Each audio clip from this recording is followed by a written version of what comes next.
За сайн байцгаана уу. Дэлхийн банкны санхүүжилтээр хэрэгжиж буй онцгой байдлын үеийн дэмжлэг болон хөдөлмөр эрхлэлтийг дэмжих төслийн хүрээнд цуврал хичээлүүд бэлтгэсэн билээ.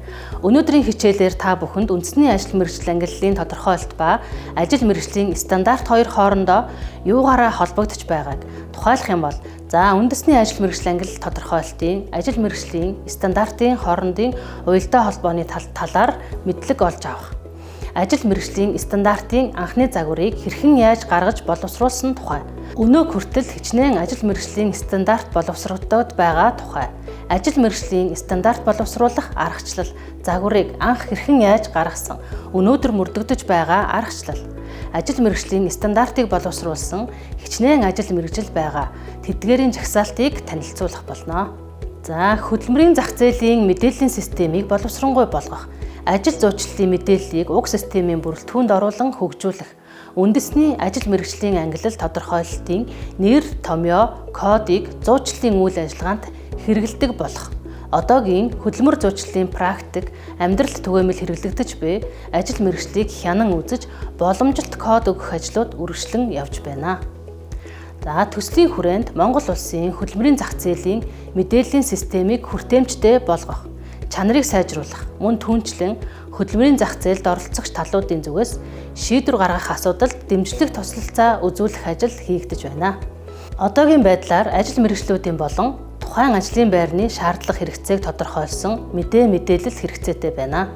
Мөн ажил олгогчдын зүгээс тухайн ажлын байранд тавигдах ажилтны ур чадварыг багцлан тодорхойлох шаардлага байгааг илэрхийлж байгаа бөгөөд энэ нь сул чөлөөтэй ажлын байранд тохирох ур чадвар бүхий ажилтныг зуучлан ажилуулахад чухал ач холбогдолтой болохыг ажил олгогчид ярьж байна. Ур чадварт суурилсан ажил зуучлал нь хөдөлмөрийн зах зээлийн үйлчилгээ болон хөдөлмөрийн зах зээлийн мэдээлэл, анализ, шинжилгээг боловсронгуй болгох, хүний нөөцийн чадварыг бэхжүүлэх, мөн түүнчлэн боловсролын үйлчилгээний чанарыг дээшлүүлэхэд ач холбогдолтой юм. Хөдөлмөр зуучлалын асуудлыг тухайн ажлын байранд шаардагдах ур чадвар, чадвахад үндэслэн гүйцэтгэх, ажлын эхийг тавих, түүнийг эхний ээлжинд туршин хэрэгжүүлэх ажил Дэлхийн банкны төслийн хүрээнд хийгдэж байна.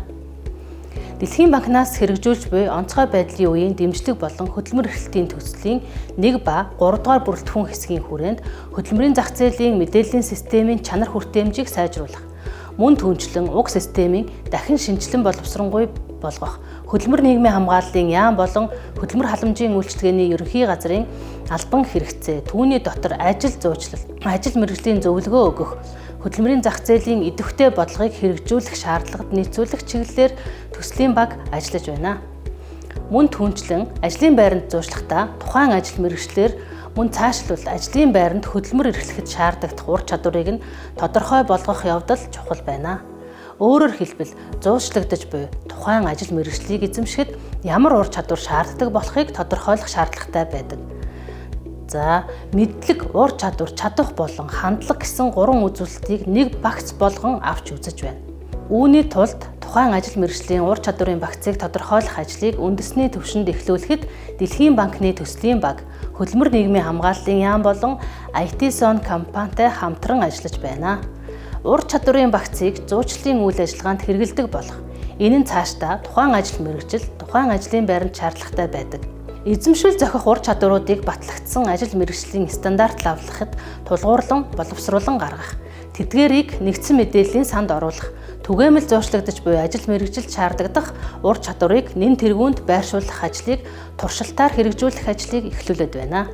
Үүний тулд нэн тэргүүнд ажил мэргэжлийн стандартыг бүх ажил мэргэжлийн дагуу бүрэн хэмжээнд өөрөөр хэлэх юм бол үндэсний ажил мэргэжил ангиллалын тодорхойлолтын бүтцэд байгаа ажил мэргэжилдээр боловсруулах хэтийн зорилт тавьсан байх ёстой.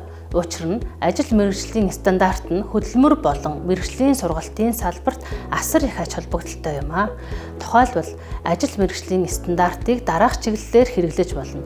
Үндэсний ажил мэргэжил ангиллал тодорхойлолт 08-ыг шинжилэн сайжруулах, ажлын байрны тодорхойлолт боловсруулах, мэргэжлийн үндэсний хүрээнд байрших мэргэжлийн түвшинг тогтоох, ажил мэргэжлийн үндсэн хэв шинж тогтоох, ажил мэргэжлийн ур чадварын матриц буюу үүрэг, ажилбарын зураглал гаргах, чадамжийн нэгжийн жагсаалт, мэргэжлийн түвшин бүрт байрших чадамжийн багцыг тодорхойлох, чадамжийн гүйцэтгэлийн шалгуур үзүүлэлтийг боловсруулах, сургалтын хэрэгцээг тодорхойлох, чадамжид суурилсан сургалтын хөтөлбөр боловсруулах, мэрэгжлийн чадамжийн үнэлгээ хийх, гүйцэтгэлд суурилсан цалин хөлсийг тооцох, хөдөлмөрийн бүтээмж, нормыг тогтоох, ажлын байрны эрсдлийн өөрийн үнэлгээг гаргах зэрэг олон ач холбогдолтой болох нь харагдаж байна.